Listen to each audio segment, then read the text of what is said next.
So guys, it's March 5. So this is my first time na lalabas guys after 5 days at 6:56 p.m. So papunta kami ng Queen's Medical kasi may appointment itong asawa ko. Kaya samahan nyo kami kung anong update dito sa Dubai.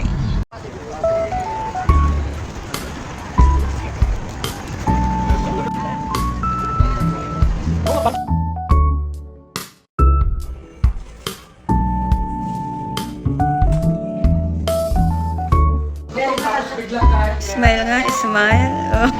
Oh. So we're done. Show me your smile muna. Show me your smile. Ah.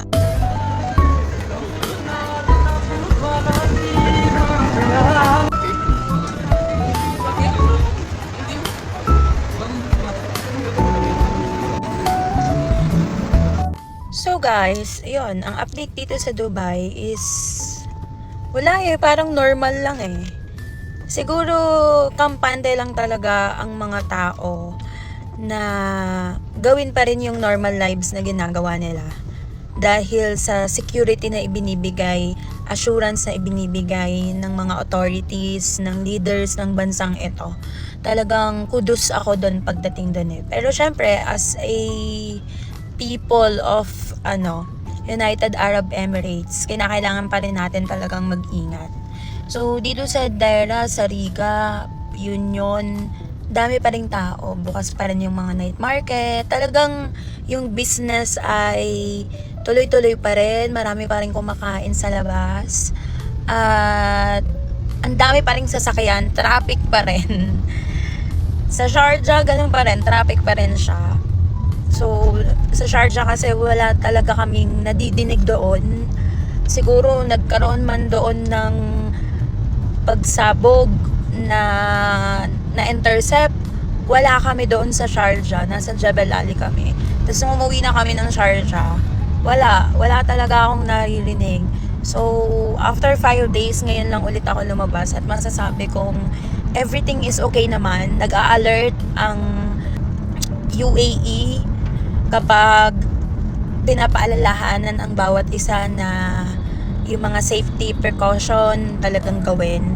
So, yeah, nakaka-bless lang at salamat sa Lord. Alam mo yung tipong first time kong lumabas tapos nakatinga na ako sa langit. Talagang napapatingin ako na baka merong usok or baka merong kasi hindi pa ako nakakakita ng live.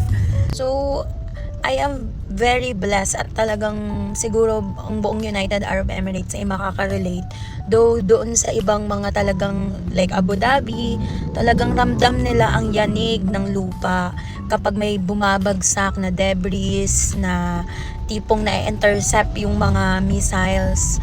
Talagang nararamdaman nila. And let's just continue to pray for the protection, the comfort, yung peace na makatulog ang lahat ng may matiwasay. Alam mo yun, may kapayapaan. Kasi kami talaga ni Rodney. Anong oras ka natutulog? Ha? 5. Hindi naman, mga 6 p.m. naman. So, ngayon lang yung pinaka-late naming tulog, guys. 9 p.m. pa lang and pauwi pa lang kami. So, talaga kami ni Rodney, natutulog kami ng 6 p.m. Tapos magigising na lang kami in the middle of the night. Minsan naman dahil lang ng alert, tapos tutulog ulit kami. Alam mo yung sa alert kami nagugulat Pero salamat sa Lord kasi we have that peace na nanggagaling talaga sa Panginoon. Dahil kahit naman saan talaga tayo pumunta, there's no safe place but only in the God's hand. Yun talaga ang though napakaganda ng leadership na meron dito sa United Arab Emirates, pero iba pa rin yung protection na nanggagaling sa Panginoon. And I do pray habang nakatingin talaga ako sa langit, nananalangin ako na matapos na ang lahat, maranasan ang protection, ang kapayapaan ng bawat isa na nasa buong Middle East talaga. At lahat ng mga may kinalaman sa war na yan, mahinto na, matigil, magkaroon ng unity, diba? And let His will be done sa lahat ng nangyayaring ito.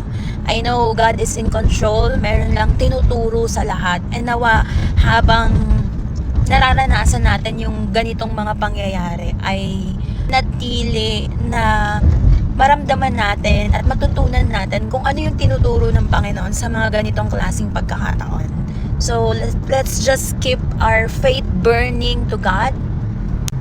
And let's always pray, diba? Bago tayo matulog, in everything, whatever we do, whether we eat or drink, let's just give glory to God for everything. At manalangin tayo ng manalangin. And yeah, but the update here in Dubai, Sharjah, kasi yun yung mga napupuntahan ko pa lang. We are safe here. So, to God be all the glory and God bless you all. Take care everyone na nasa Middle East, sa mga karatig bansa na malapit dito sa amin. Patuloy na ang pag-iingat ng Panginoon ay maranasan ng bawat bansa. So, to God be all the glory. God bless you all and that's it. Bye!